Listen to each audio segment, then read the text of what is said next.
Hello and welcome to Round the Table, your slow TV radio podcast from the meeting point, broadcasting not only to Bilbao but throughout the world. Hello and welcome back to Round the Table, recorded on a very windy Saturday morning. You might hear the wind blowing in the background there. That is not an added sound effect, that is the real Bilbao wind. So here we are for our weekly summary of the week's events at the meeting point. And coming up in this one, we've got some typical mistakes, followed by a selection of what's the difference, and a few pronunciation problems that we've seen this week. And then we'll be going into our topic of the week for our discussion, which is the topic of eating habits. Not what you eat, but rather how we eat. So let's begin with the typical mistakes of the week.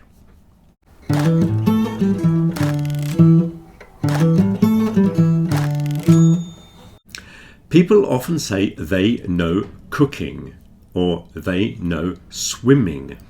When you've got the verb after the verb know, we need the structure how to. So children should know how to cook, not they should know cooking. It's know how to cook. I know how to speak French. You don't say I know speaking French. You say I know how to speak French. I don't know how to swim. I don't know how to drive a car. The structure is to know how to. You can also use learn how to. Children need to learn how to cook. If cooking was the name of the subject in school, you might be able to say they should learn cooking, okay? But really, as it's not really a subject, like they learn mathematics or they learn history. So if it's just a verb, we use know how to do something or learn how to do something. The next one coming up is the structure that everybody uses. I'm living this now. People say, I'm living a difficult time in my life. We need the phrasal verb to go through something. I'm going through a difficult time. Okay? So to experience something, to survive something is to go through it. You might hear to be through, like I've gone through difficult times or I've been through difficult times. As usual in English, that gone and been, sometimes they switch over, like he's been to London, he's gone to London, very similar things. So you might hear I've been through difficult times or I've gone through difficult times. But to go through is the phrasal verb that we want. We don't really say I'm living this situation. We say I'm going through a situation. The next Spanglish one is this phrase that everybody loves, it happens nothing. No, we don't say that. We say nothing happens. Nothing is the subject, happen is the verb, nothing happens. We don't need that it happens nothing structure. Okay, let's move on to what's the difference?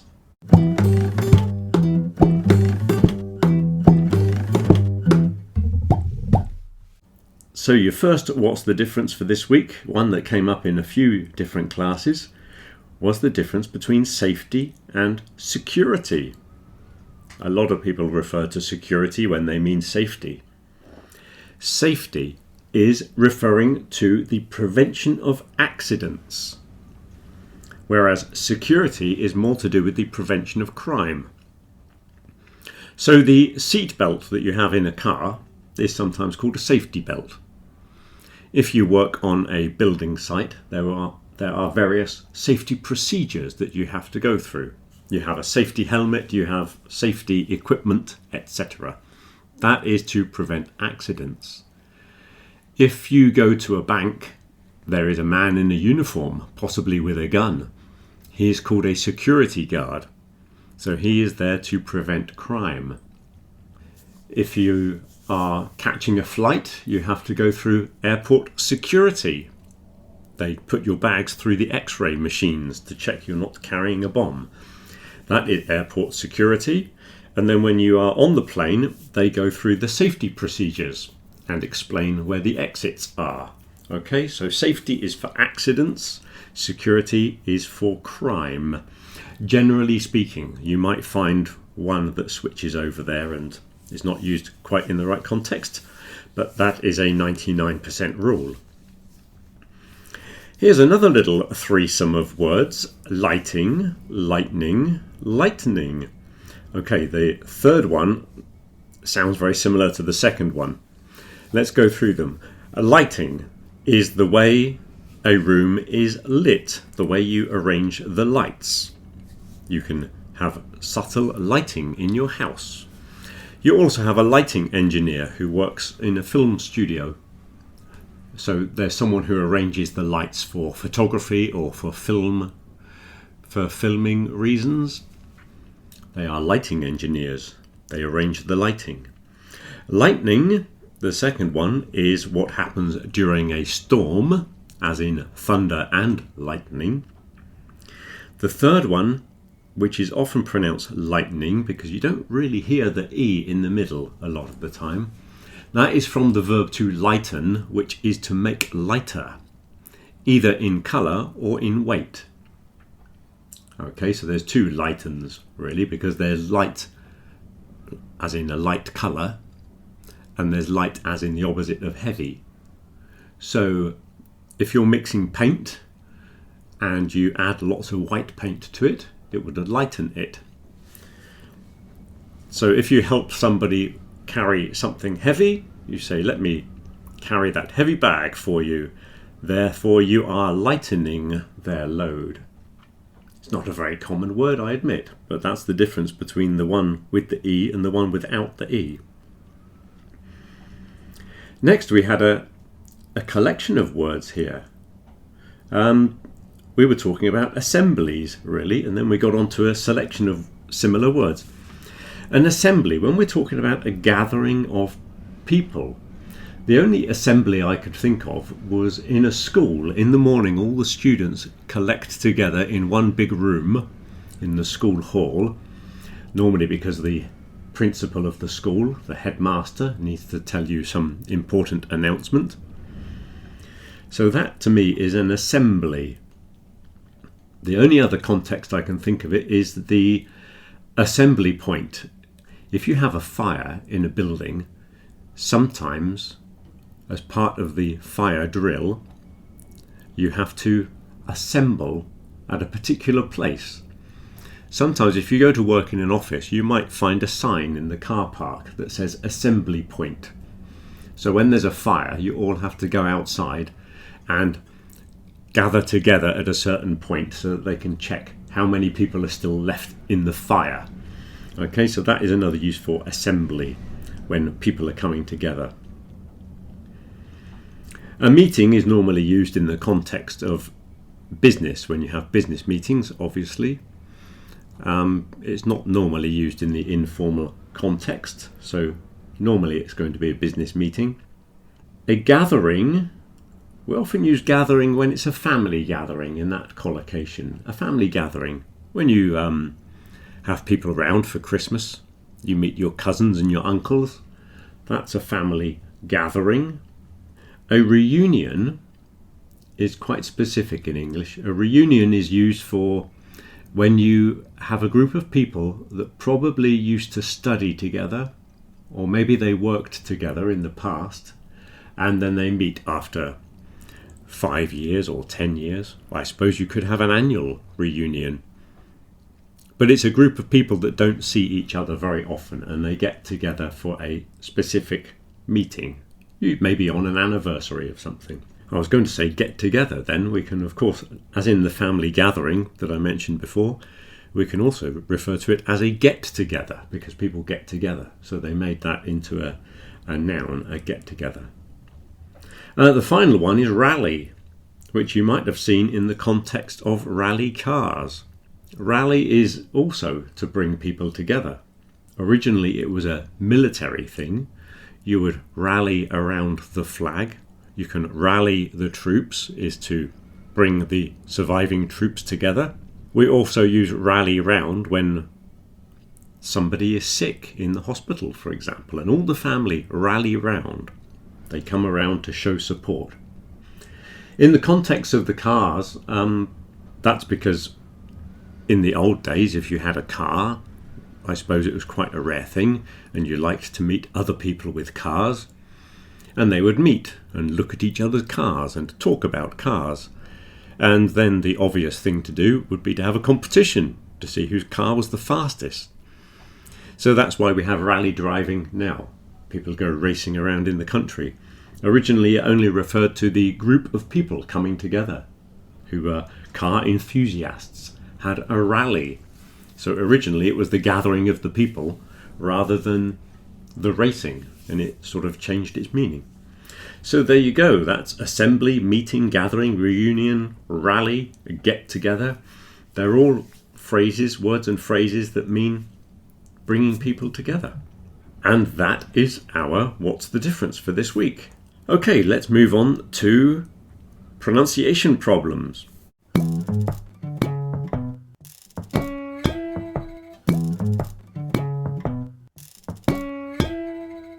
Now, some of these you've probably seen before because they keep coming back again, and I'm going to give you this first one because it came up in 3 different lessons this week, I noticed from my notes. Biscuits. Biscuits. Biscuits are biscuits, they're not biscuits. There's no U in there, don't pronounce that U. Biscuits. Vegetables. Come on, everybody knows that we don't pronounce the middle part of vegetables. It's certainly not vegetables. Don't stress the tables at the end. That gets contracted down. The middle bit gets contracted so it disappears completely. And we just say vegetables. The stress is at the beginning, vegetables. Attitude begins A-T-T, not A-C-T. Everybody thinks this word is actitude. It's not. It's attitude. Another one is very similar to one we looked at the other week with the difference between the sh and the s. This is why it's important. Shave and shower. This is what you do in the morning. Well, men do. I don't know if women shave every morning. Shave and shower. Not the same as save and sour. Save and sour are different words. You see the difference? Shave, save. Shower, sour. Very different. We need to get to know this sh difference. It's very, very important. People are not practicing that enough. S, sh, sh, s. And of course, z is just as important.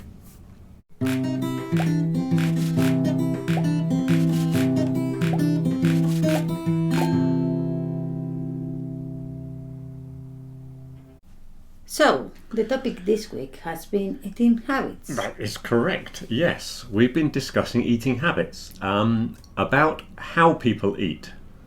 It wasn't supposed to be about what people eat because we've done other discussions on things like diets and eating out, I think was in the book last year. We did restaurants last year. But we were discussing eating habits. So we were talking about the way we eat and Do you think people have changed their eating habits? Well, I think, generally speaking, in the past, I think parents were stricter about eating at specific times. Because as most of our people are a little bit older, we were brought up in the days when there was not an awful lot to eat between meals. We didn't really have the option of snacking because crisps and biscuits were kind of Luxurious. a luxurious thing, and quite, I suppose they were more expensive in the past, I don't know. But I remember quite a lot of finishing a meal and my mother saying, have you had enough? Because there's no more for another 4 hours. And you knew that there was I was saying to someone, meal times were like little islands of food in between long expanses of no food, like food deserts in between. And for 4 hours or so, you didn't have the option of finding something to eat. So you had to eat when it was the time for eating. Yeah. And you couldn't say, I'm going to eat half an hour later, or, you couldn't. choose when you were going to eat. It was very fixed times. I guess here because the timetables are a bit different, because normally people eat that from 1 to 3 to 1:30, and then dinner is later, 8:30. We have what we call merienda, Yeah. like Yeah. a sandwich. Yeah. For us, that would be later. That would be what I call supper. So, because most people, well, at least people with children, they tend to eat about 6 o'clock because kids come home from school at like 4 o'clock, Yeah. and they normally, at least in the old days, when you had a mother at home organising food, maybe it's not the same now, but they normally, in most families, they eat earlier than here. Yeah. But then there's something smaller later on called supper, which, like you say, it's like a sandwich and your cup of cocoa before you go to bed. Yeah, that makes more sense, I think. I think that's better than the way we do it. Yeah. That we have a sandwich and then a bigger dinner. We were also discussing the people that eat around the table as a family and how important it is to have that sort of family unity. That's something that has changed, I think. Yes, because you didn't have television in your room or anything like that. Yeah. In fact, we were not allowed to eat and watch television. We ate in the kitchen and the television was in the living room. And it was very rare for us to be allowed to eat our dinner in the living room. Because it was only ever on Saturdays if Tom and Jerry, the cartoon, you know, the cat and mouse, if Tom and Jerry was on TV and dinner was ready at the same time, then Tom and Jerry was like a religion in our house, and we had special concession. Yeah. So do you eat on your lap? Yeah. Yeah, but it was quite rare. Normally we had to go and eat at the table. Yeah. And we were discussing this survey in New Zealand, I think it was, where they looked at families that ate around the table every day and discovered that the children of those families had better results in school and then stood more chance of going to university and then having better career prospects when they were older. Because they came from those kind of families. Yeah, I can see what you mean, but I don't know, because in the past everybody did that here, I guess. Yeah. And not everybody had the same results. No, So- it wasn't that caused it. What they were saying in the program I saw was it was like a symptom of that kind of family that had more structure, let's say. Or if you take the opposite type of family, if you don't care when the kids eat and they're allowed to go into their room and watch videos and eat pizzas off their lap or whatever, then probably the parents are not that interested in what children are getting up to, and they're not discussing what's happening in school. Yeah. They're probably the parents that don't keep an eye on things like if they're doing homework and things like that. Yeah. And they probably don't go to the school and talk to the teachers much. You know, so it's not the fact that they eat around the table, it's that kind of family. There's probably a lot of other things that come with that type of family, that they're more attentive to what's happening in the child's life. Yeah, I can see that, yeah. And if children are left to be more independent, there's a lot of things they're not going to do, like homework, for example. Yeah. You know. And I think nowadays it's more difficult with video games and all that. Because Yeah, maybe yeah. in the past, if you were at home in your room, well, you could play with your toys, I guess, but, well, just do nothing. Well, it was always cold in our room. We sort of stayed in the kitchen because it was guaranteed to be warm. It's the warmest room, in the house. Yeah. And the other thing that was a very similar study was this program I listened to on the BBC about this myth that a glass of wine every day is good for you, Yeah. because people who have a glass of wine every day, on average, live longer than people that don't. And they were analysing the statistics and explaining why. I think it's been misread, that study. Yeah. Because the thing that was important was, in most cultures, they don't have a lot of wine. Wine isn't a cheap thing. I think in Spain it's a lot cheaper than it is in other countries. So it tended to be the kind of people that would have a glass of wine with a meal probably had a better meal. And again, they had a better family life, they had a better job, they had more money, they lived in a better house, lived in a better neighbourhood, all the things that come with it.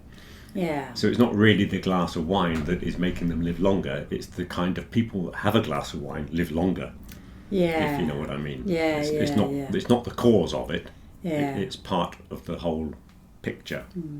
I think here it's been used just to, like as an excuse to have a glass of wine every day. Yeah, well, people will read statistics in a way that they like. Yeah. And they also didn't consider all the people that could not drink alcohol because of medical conditions. Yeah. All the ex-drinkers that used to drink like bottles of whiskey every day and then stopped. Yeah. So the statistics are not what they appear to be. So a glass of wine a day is not good for you. But if you can afford a glass of wine with your meal, you're probably eating a better meal anyway. So that's how statistics can be skewed, twisted. Yeah. Another important thing we were talking about was the statement in the book that food doesn't taste as good as it used to. Oh, I agree with that. I think everybody agreed with that. One thing one person pointed out was actually as you get older, your taste changes and your ability to taste declines, because people often forget that when you're old, you don't taste as well as you did in the past. I mean, people aren't eating you. You don't taste as well, don't taste as good. It's not the same thing. Your ability to taste. I'm not so sweet now. Your ability to taste things declines in the same way as your eyesight and your hearing declines. People forget that your taste declines as well. Okay. But anyway, it's true, yeah, because of mass production. Yeah, industrial farming methods and things like that, and the condition of soil. I guess they make it safer because they say like food these days is much safer than in the past. But the price we have to pay is the lack of taste, maybe. Yeah, and the sort of intensive farming, because people were talking about when they've got friends or family who have a house out in the country where they grow their own vegetables. And those people are often, composting and there's crop rotation where you don't grow the tomatoes in exactly the same place every year. You put beans there the following year and you move the vegetables around a bit. Yeah. And they're all complementing each other. Whereas if you look at those big places in the south of Spain, like Almeria and places like that, it's just miles of plastic greenhouses and just tomatoes and salad things, and they're just growing the same thing all the time on that soil. And the only way to put their nutrients back in is artificially, so they're using artificial fertilizers rather than natural composts and things like they would on a small holding. A small holding is like a little farm, just with enough food for the family, really. Yeah. Because if you've got chickens or something, you've got your natural fertilizer, and that probably makes for better tomatoes, I imagine. Yeah. And my theory that if you have a tomato plant with 5 tomatoes, they only have to share the flavour amongst 5 tomatoes. So they're more flavoursome than if you have a plant with 100 tomatoes. They only get 1% of the flavour each. Yeah. Because I remember when my father had a type of tomato in the greenhouse and they were amazing. Really, really good, but he only had a few tomatoes on each plant. Yeah. So the following year he went back to his previous type of tomatoes that had hundreds of them and they didn't taste of anything. But for him, he wanted quantity. They last longer. Yeah, he wasn't a fan of tomatoes anyway, so he didn't really care. But they were really good tomatoes, Yeah. I guess like if you have them with oil and that, it's not that important, but it's not the same. Yeah, I've had some not very good tomatoes that you can bring out the flavour a bit with a bit of salt and vinegar and stuff, a bit of balsamic on there. Kind of disguises it a bit or helps with the flavour. Yeah. The strawberries is another thing. I was thinking strawberries as well, yeah. That's the second one that everyone comes up with. Tomatoes is always the first one, then strawberries, and then plums for me. The red plums I find really awful. I don't know why, because you wouldn't think, because plums aren't really intensively farmed, are they? You wouldn't have thought, but they don't seem to taste of anything. The little green ones are okay. They're called Claudias, aren't they? Yeah. I think they're green gages in English. Ah, okay. Yeah, but the big ones, I haven't had a good one for ages. Well, the plum tree we got at home does good plums, but again, there's hardly any plums on there. Yeah. So the ones that are there are good, but they're not enough to, you can't make any jam or anything. What about apples? I'm not a big apple fan, so I don't really know. Well, they've sort of declined. Again, somebody was talking about apples this week, yeah. In England, a few hundred years ago, somebody told me this week 1,500, but I heard it was over 2,000 varieties of apples. And I think a lot of them still exist, but they're very rare. There are people with some old apple trees with old varieties, but I think the majority of European apples are like 5 or 6 varieties that are consumed. And it's the same with bananas. Like, I think 95% of bananas in the world are actually a clone of an original banana. I eat bananas because it's easy, fills me up, and they're convenient, and they're convenient. But they come in an interesting packaging form, I think, with a little knob on the top, and they're easy to open. Yeah. A lot of banana skins in the street these days. I don't know why that is. They're called banana skins, but I don't know why, because everything else has peel, doesn't it? Orange peel, apple peel, and potato peelings. You peel the potatoes, you peel the carrots, and you would peel a banana. Yeah. But it's called a skin. I don't know why that is. Yeah, so the decline of food quality was a big topic for this week. Yeah, like I say, we were supposed to be talking about how we eat, not what we eat, but inevitably we got back onto diets. And we were talking about big breakfasts, and again I had to explain that we don't really have those big breakfasts in England. It's actually quite rare. What else? What's the tea time? What do you mean? What is it? Well, yeah, because people think it's when you drink tea. Yes, it's not really. It's an evening meal. For most people, well, for the majority of people, tea is the name of the evening meal, not dinner. It's breakfast, dinner, tea. It's not breakfast, lunch, dinner. That's what we learn. That's because the people that write the books use that kind of language. But the majority of people, the more working class people, would have a breakfast, dinner and tea. Because the women that serve dinner in school are called dinner ladies, and you have school dinners. That's always called dinner. And that's why people say, what's for tea? But there's no actual drinking of tea involved. I think there must have been at some time, because when you see the old films, and if you read old books from 100 years ago, for the high class people, they ate later in the evening, okay, and then they had a bit like I think you were saying earlier, when you'd eat something early, so you'd have you'd drink tea and you'd have a bit of cake or a sandwich or something with your cup of tea, and then they had the main meal later. So that tea for them wasn't really a meal, because then they had dinner. Yeah. But for a lot of people, that was the meal, because they didn't have another meal later. Yeah. And slowly the tea disappeared and the meal remained. So that became the main meal of the day. Tea. What's for tea, Mum? As we used to say. Anyway, I think that's all we've got time for. Shall we wrap it up there?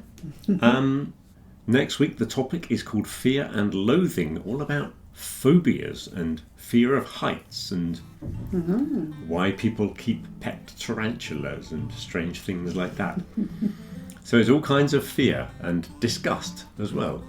Why hair on your head is a beautiful thing, but hair in your dinner is disgusting. What is that all about? I have a theory on that as well, but you'll have to listen in next week for my theories. So, have a good week. Till next week. Bye. Bye.